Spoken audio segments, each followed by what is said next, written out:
పోతాదని తెలిసిన ప్రభు కొరకు బ్రతికిన వ్యక్తి ఎవరంటే ఓబద్యా. నిజంగా దేవుణ్ణి అర్థం చేసుకున్న హృదయంగా మీ హృదయం మారిపోతే మీరు భయపడాల్సిన అవసరం తెలియదు.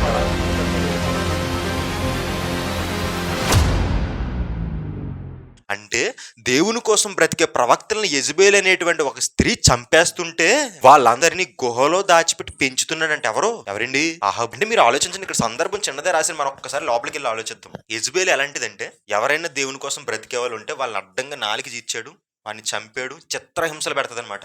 చిత్రహింసలు. అలాంటి సమయంలో 100 మందిని, ఒకరిని కాదు 100 మందిని ఎక్కడ దాచాడు? గుహలో దాచాడండి. ఇప్పుడు 100 మందిని గుహలో దాచినప్పుడు ఆ విషయం రాణికి తెలిస్తే ఓబద్యా బ్రతకగలడా?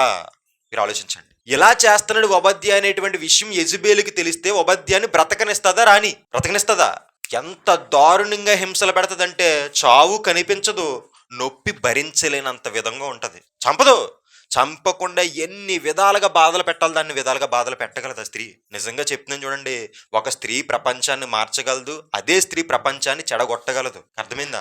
ఈ యెజబెల్ ఎంత డేంజర్ క్యాండిడేట్ అంటే చాలా డేంజర్ అండి. ఎవరైనా దొరికాడంటే వాడిని ఎంత హింస పెడతాదో వాడికే తెలియదు. అలాంటి సమయంలో మీరు ఆలోచించండి, ఎంత రిస్క్. అతను ఉన్నటువంటి పొజిషన్ ఏంటి? ఏవో ఒక పెద్ద పొజిషన్. ఆ పొజిషన్లో ఉండి దేవుని పిల్లలందరినీ గుహలో కాపాడుతున్నాడంటే మీరు ఆలోచించండి, దొరికితే ప్రాణం పోతుందనే విషయం ఓబద్యాకు తెలుసా తెలీదా? రాణికి దొరికితే ఓబద్యాకు ప్రాణం పోతుందనే విషయం తెలుసా తెలీదా? అంటే ప్రాణం పోయే పరిస్థితులు ఎవరున్నారు? ఓబద్యా ఉన్నారు. ప్రాణం పోయే పరిస్థితిలో ఓబద్యా ఉన్నా ఏం చేస్తున్నాడు? దేవుని యొక్క దైవజనుల్ని, దేవుని యొక్క ప్రవక్తల్ని ఏం చేస్తున్నాడు? పోషిస్తున్నాడు. అంటే ప్రాణం పోతాదని తెలిసిన ప్రభు కొరకు బ్రతికిన వ్యక్తి ఎవరంటే ఓబద్యా. ప్రాణం పోతాదని తెలుసు, అయినప్పటికీ ఏం చేస్తున్నాడు? దేవుని కోసం బ్రతుకుతాను, పోతే ఏం పోద్దబ్బా, ప్రాణమే కదా పోతుంది. సర్లే దొరికేననుకో రాణిని ఏం చేస్తుంది? మహా అయితే చిత్రహింసలు పెట్టి నన్ను చంపేస్తుంది, అంతే కదా. చంపని, కానీ నా దేవుని కోసం బ్రతకడం కంటే ఈ లోకంలో మించింది ఏది లేదని చెప్పి మనకు నిరూపించినటువంటి వ్యక్తే ఈ ఓబద్యా. నార్మల్ విషయం కాదండి బాబు.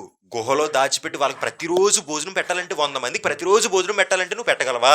100 మందికి ప్రతిరోజు మార్నింగ్ టిఫిను, మధ్యాహ్నం భోజనం, మళ్ళీ రాత్రి భోజనం, మళ్ళీ వాళ్ళకి ఏదైనా బట్టలు అవసరమైతే ఎవరు పట్టుకెళ్ళాలి? ఈయనే.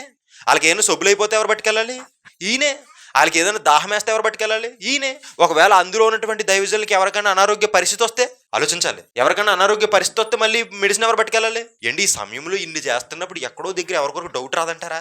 ఆలోచించాలి. మనం 100 మందిని పోషిస్తున్నప్పుడు ఎక్కడో దగ్గర డౌట్ రాదంటారా?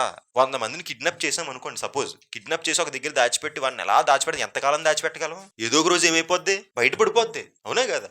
అలాంటిది 100 మందిని పోషిస్తున్నాడు అంటే ఆయన ఎంత ఇంటలెక్చువల్ ఫీల్లో మీరు ఆలోచించాలి, ఎంత జ్ఞానం కలిగిన వ్యక్తి మీరు ఆలోచించాలి. ఎవరికి తెలియకుండా వాళ్ళని ప్రొటెక్ట్ చేస్తున్నాడంటే నిజంగా ఆయన యొక్క డేరింగ్కి మెచ్చుకోవాలి, ఆయన యొక్క థింకింగ్కి మెచ్చుకోవాలి, ఆయన యొక్క జ్ఞానానికి మెచ్చుకోవాలి. మనం వాళ్ళకి ఏ కష్టం రాకుండా పోషిస్తున్నాడంటే ఎంత గొప్ప వ్యక్తి అండి. దొరికితే ప్రాణం పోతుందని తెలిసిన ప్రభువు కొరకు నిలబడ్డాడంటే హీఈస్ ద వండర్ఫుల్ పర్సన్. ఈరోజు మన జీవితాల్లో ఆలోచించండి, ప్రాణం పోయే పరిస్థితులు మనకేమీ లేవండి. ప్రాణం పోయే పరిస్థితుల్లోకి మనల్ని ఎప్పుడు దేవుడు తీసుకెళ్ళలేదండి. నిన్న మోసే గారి సందర్భం చూసినా, ఈ రోజు ఓబద్యా గారి సందర్భం చూసినా, రెండూ కూడా ప్రాణం పోయే పరిస్థితులే. అక్కడ వెనకాల ఫరో సైన్యం, ముందు చూస్తే ఎర్ర సముద్రం, దొరికితే ప్రాణం పోద్ది. ఇక్కడ కూడా దొరికితే ఎవరు ప్రాణం పోద్ది? ఓబద్యా ప్రాణం పోద్ది. ప్రాణం పోతాదని తెలిసిన దేవుని కొరకు వెనుతిరగలేదండి. ఒక విషయం చెప్పిన, మీలోకి దేవుడు ఎక్కాలి కానీ మీ మనసులోకి ఎవడ ప్రాణం తీసేస్తానని భయపడ్డండి ఎవడు. నిజంగా దేవుణ్ణి అర్థం చేసుకున్న పిల్లలుగా మీరుంటే, నిజంగా దేవుణ్ణి అర్థం చేసుకున్న హృదయంగా మీ హృదయం మారిపోతే మీరు భయపడాల్సిన అవసరతే లేదండి ఎవరికైనా. నిజం. ఎవరినైనా తీసుకోండి, బైబిల్లో భక్తుల్ని ఎవరినైనా తీసుకోండి. ఫర్ ఎగ్జాంపుల్ ఈరోజు మీకు 3 హీరోలను ఒకరిని చూపిస్తాను. ఎవరో తెలుసా? 3 షడ్రక్, మేషక్, అబేద్నెగో. నిజంగా ఆ సందర్భం మీరు ఎలా చదివారో నాకు తెలియదు, కానీ నేను చదువుతున్నప్పుడు నా వెంట్రుకలు నిక్కబొడి చేయండి. గూస్ బంప్స్ అంటారు చూసారా, గూస్ బంప్స్ అవి వచ్చాయి.